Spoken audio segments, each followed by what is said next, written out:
هناك 44% من الرجال و24% من النساء يشعرون بالانزعاج من الشخير، ويعرف الشخير على أنه صوت تنفس نائم مرتفع، ويرتبط بالعديد من الأسباب كعدم النوم بالوضعية الجيدة، أو الإصابة بالأمراض الجهاز التنفسي، أو النوم العميق بسبب التعب والإرهاق، لذلك لابد التخلص منه.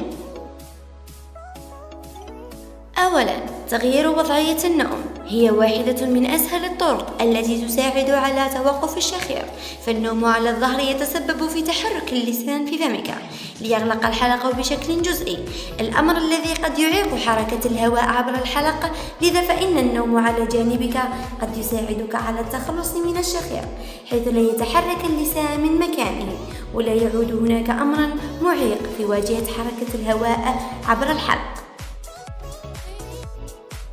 ثانياً، التخلص من الوزن الزائد.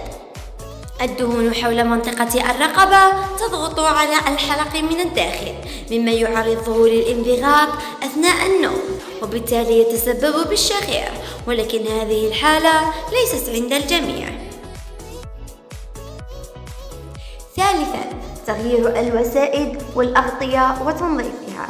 فالإصابة بالحساسية بسبب الغبار والأتربة العالقة على الأغطية والوسائد من شأنها تؤدي إلى الشخير، لذا لا بد من وضع الوسائد لمدة 2 ساعات على الأقل تحت الشمس، وتنظيفها بشكل أسبوعي، واستبدالهم كل 6 أشهر لتقليل من مسببات الحساسية.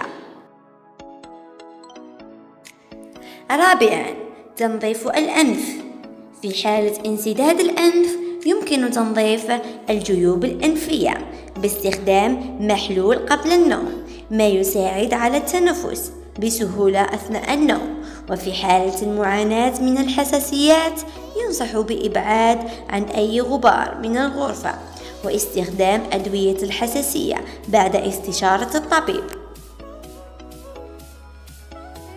خامساً، توقيف التدخين.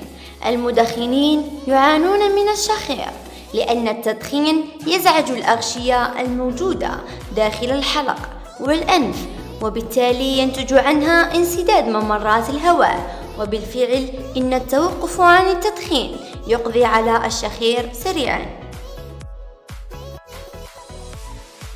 سادساً وأخيراً، إبقاء الحلق رطباً.